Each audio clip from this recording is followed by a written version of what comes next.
Today I'll be taking this scrap piece of wood and sanding it down, and we're going to turn this into a beautiful candle holder centerpiece that will be farmhouse rustic and just really warm and inviting.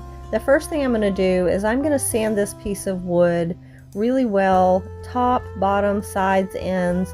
I want to make sure there's nothing sharp on it because this will be sitting on furniture and I don't want it to damage anything.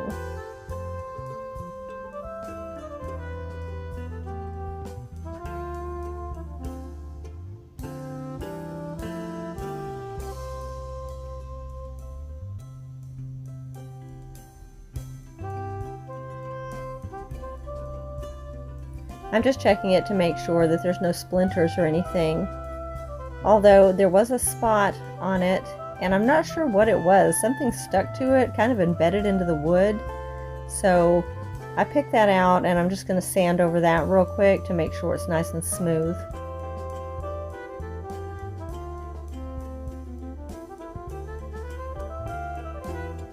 Once I'm finished with that, I will be filling all of the holes in this wood with my wood filler.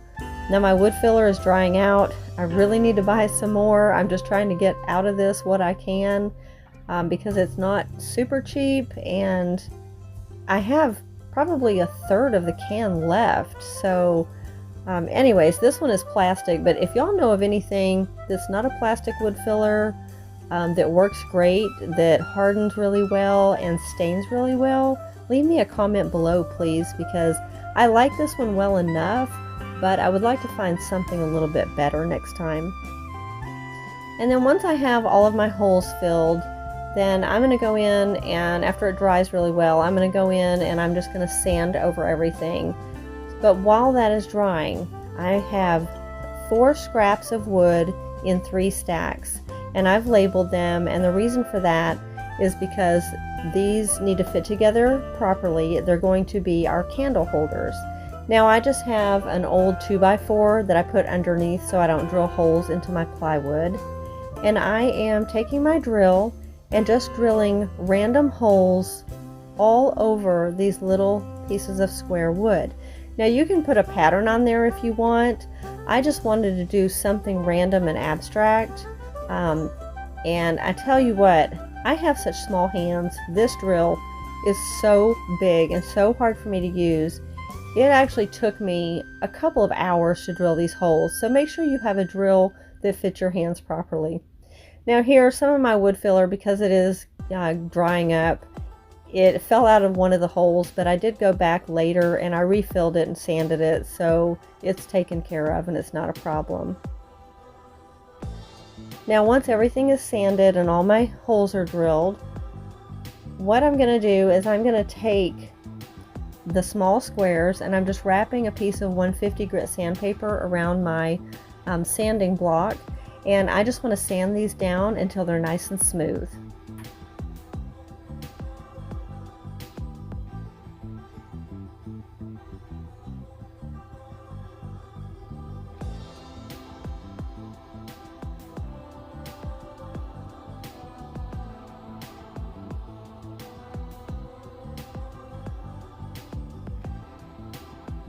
And I did this with every single piece, and the reason I did it by hand is because this is somewhat of a soft wood, even though the drill didn't want to go through it very easily.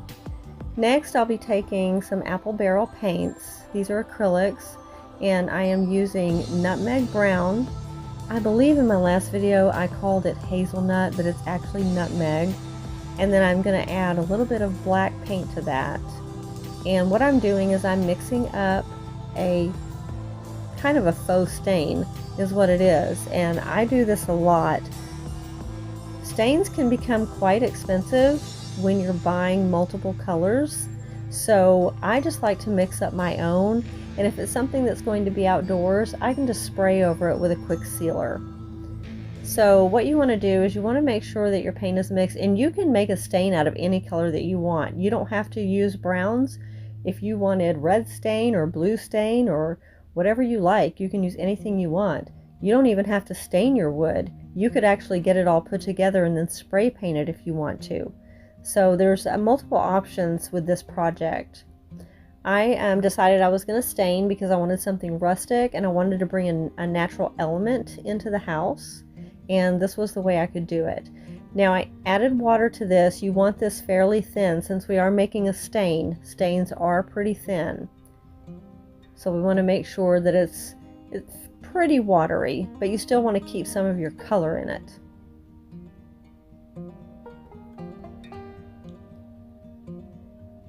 Once I get that all mixed up and ready, then I am taking a stippling brush just because it's a boar brush and it works really well for staining.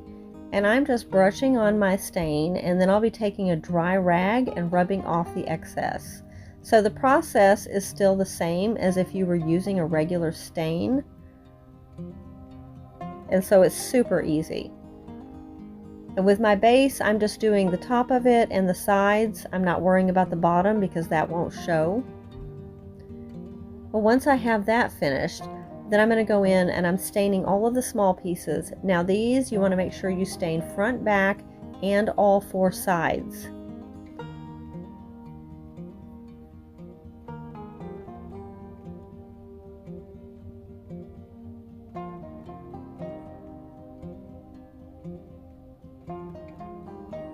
Once I have that done and I let them set for a couple of hours to dry, now it is time to assemble our candle holder boxes.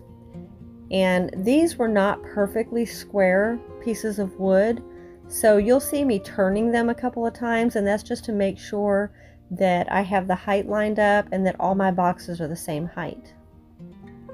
And I'm just hot gluing these together. I thought about using some wood glue, but I thought I just wanted to see if the hot glue would work since this project is just going on my on my living room table.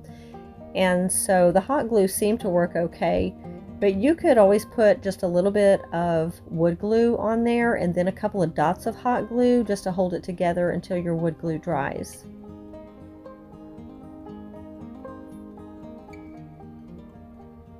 And as you can see, I am just gluing all four of these together to make a little box.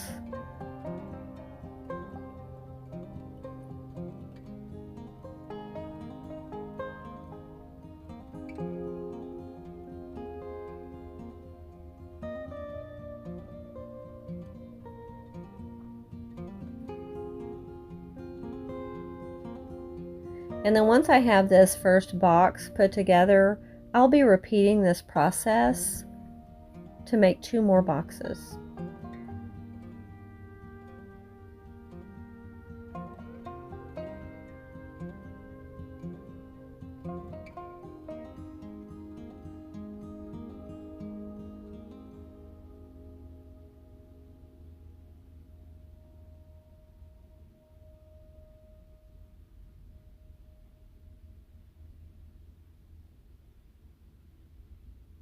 And there we have our first box.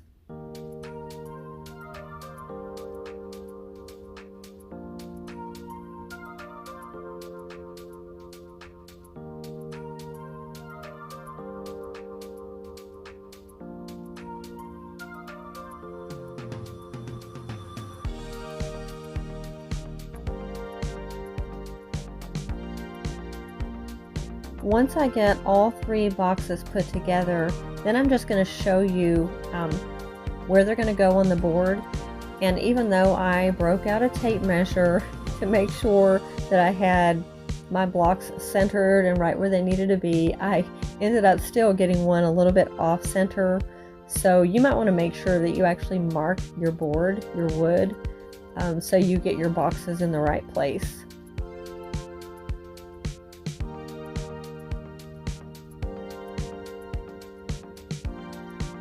And then here again, you can use wood glue if you want, but I'm just using the hot glue. And if in the future the hot glue doesn't hold up as well as I hope, then I can just go back in with a little bit of wood glue.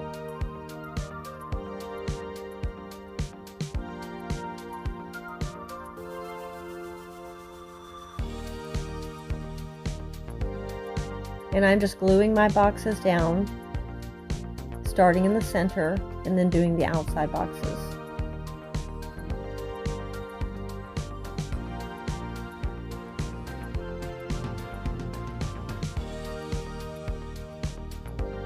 And this is what we have so far. Now, I did buy some battery operated tea lights off of Amazon. I will link them below. And there was actually a box of 5, but I've already used 2, but I love these little tea lights. These are probably my favorite out of any battery operated tea lights that I have purchased. And here, this is not the final product, so please continue to stick around. I just want to show you what these look like with these tea lights in and show you that they actually fit inside these little boxes.